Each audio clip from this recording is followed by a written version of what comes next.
Find yourself an old book. I chose this one from the thrift store that's not in a language I can understand.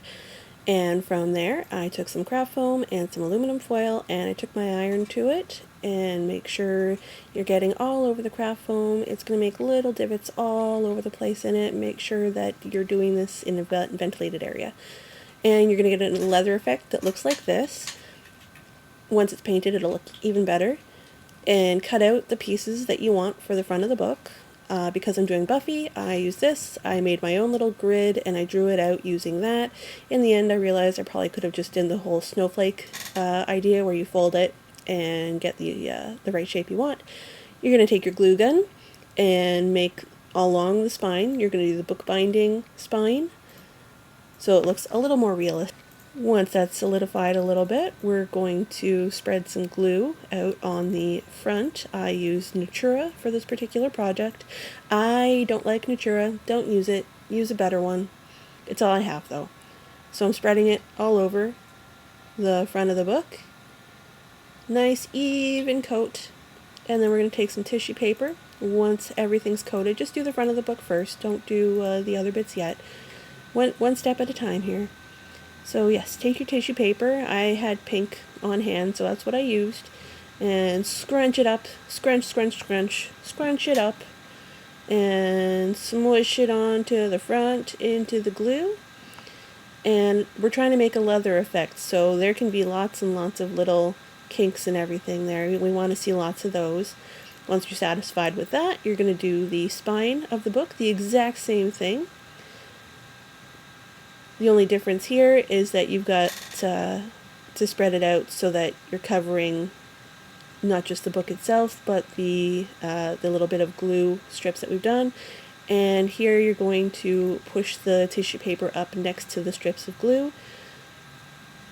So we've got that aged look effect going on. And last but not least, do the exact same thing to the back of the book once you're all finished with the side. Once it's dry, we're going to go ahead and paint it black. If you already had black tissue paper, you might not have to do this, but I did. You probably want to do it anyways, just to give it a nice even coating. Make sure you're getting everything, nothing showing through. And then do the exact same thing you did for the outside of the book on the inside of the book. Take your glue and spread it out, and then push the tissue paper in, and then paint it black. Then take your glue, drizzle it all over the front, and unless you're doing the back first. Whichever side you decide to do first, spread it all over, and then take your little pieces of foam that you've already cut out and press them in there. Once I'm done pressing everything in, what I did was I put a plastic bag over it because the glue doesn't stick to the plastic bag, and then on top of that I put a book, a really heavy book, so that everything stuck down really nicely.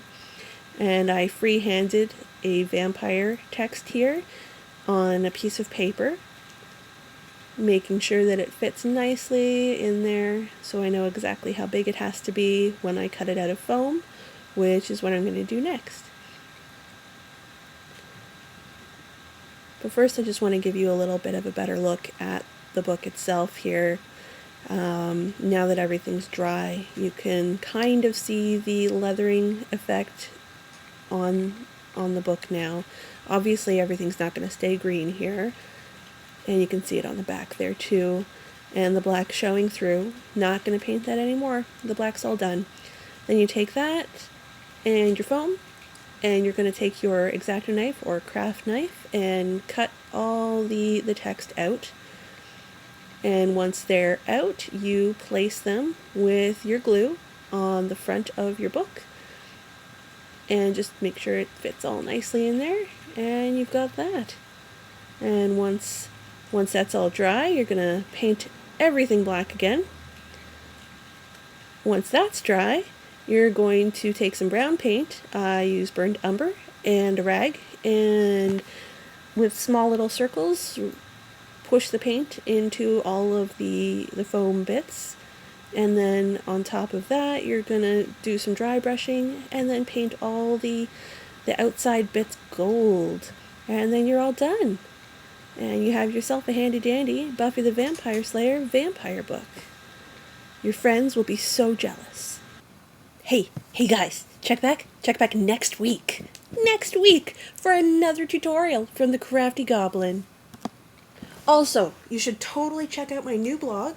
It's thecraftygoblin.blogspot.com, and find me on Facebook as well. I'm getting out there. I'm also really weird, and I never know what to say. Very odd person.